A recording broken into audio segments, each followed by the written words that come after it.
Bonjour à tous, un autre tuto sur Let's Run. Aujourd'hui, comment planifier un parcours sur Garmin Connect. Vous cliquez dans Planifier, Parcours, et voilà. Vous arrivez donc sur une carte, et avec tous vos parcours que vous avez peut-être déjà enregistrés ou peut-être planifiés, mais bon, si vous les avez déjà planifiés, peut-être que vous n'avez pas besoin de ce tuto. Voilà, enfin bref. Vous avez la possibilité évidemment dans l'interface de zoomer, moins plus, d'utiliser la carte Google ou la carte Bing, OpenStreetMap, une carte ou satellite, d'afficher les informations de terrain, d'afficher les pistes cyclables, des heatmaps, course à pied ou cyclisme. Donc les endroits où vous trouverez, où vous aurez la chance de trouver plus de cyclistes ou de coureurs à pied. Donc voilà, nous allons donc créer un parcours que nous allons noter tuto. Nous allons le faire partir de chez moi, hein, pas très loin, parce que je connais. Mais évidemment, on peut le faire partir de n'importe où. Alors, on va faire le tour du parc du Héron, parce que c'est sympa. Alors, le lac du Héron, pour ceux qui ne connaissent pas, à côté de l'île, c'est vraiment un endroit de nature qui est vraiment super, quoi. Il y a vraiment des parcours de promenade pour les enfants, des jeux, tout ça, c'est vraiment super sympa. Et un petit parcours de trail aussi, enfin plutôt course nature, dont la première compétition a eu lieu au mois de juillet.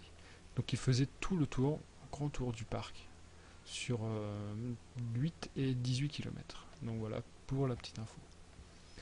Alors, nous allons créer le nom, nous avons mis la position. Ici, vous pouvez inverser l'ordre du parcours. Donc si votre parcours va du point A qui se passe ici, vous faites le tour, hop, et vous pouvez l'inverser. L'aller-retour, un parcours simple en aller-retour, et fermer la boucle jusqu'au point de départ. Et si vous cliquez ici, vous ne restez que sur les routes.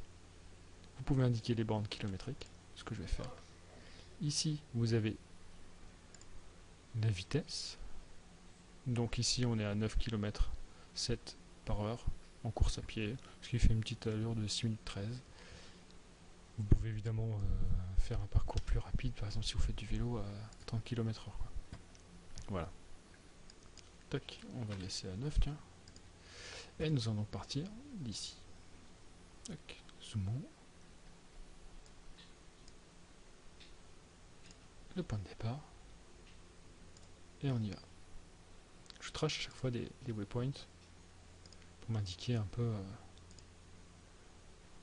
pour indiquer le parcours. Vous voyez, ça se fait tout simplement. Hop. Le logiciel, le site va indiquer à chaque fois vos points, vos clics. Et ici, comme on a indiqué les bornes de distance kilométrique, va vous indiquer votre distance. Ici, on est au premier kilomètre. Donc on continue.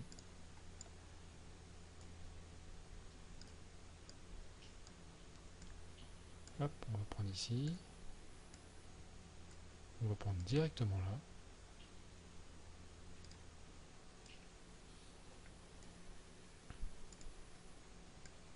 Allonger. Hop. Hop. Et si je vais fermer ma boucle, il va fermer automatiquement le parcours. Donc là, on a un parcours de 8 km 0,5. Si on court à 9 km/h, on le fait en 53,40. C'est indiqué sur votre montre. Il vous donne ces indications de vitesse, comme ça vous savez par exemple si vous voulez faire un parcours donné de 10 km à une certaine vitesse, vous pouvez ainsi savoir si vous êtes plus ou moins rapide, ce qui peut être intéressant pour des compétitions ou pour un entraînement à vitesse spécifique. Ici, on voit qu'il me fait quelques petits zigzags, donc je vais prendre mon point et je vais tirer. Hop, et automatiquement, il va me faire retracer mon parcours pour reprendre ce chemin. Ici, vous avez donné les données d'altitude. Bon, ici, c'est pas très élevé, comme vous pouvez le constater.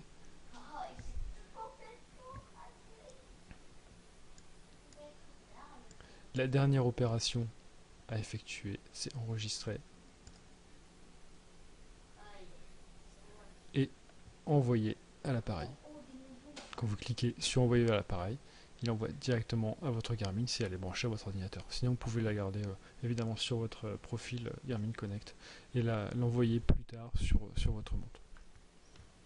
Donc voilà, c'était donc le tout dernier tuto pour Garmin Connect. Merci à tous et à la suite, à la prochaine et passez de bonnes fins de vacances.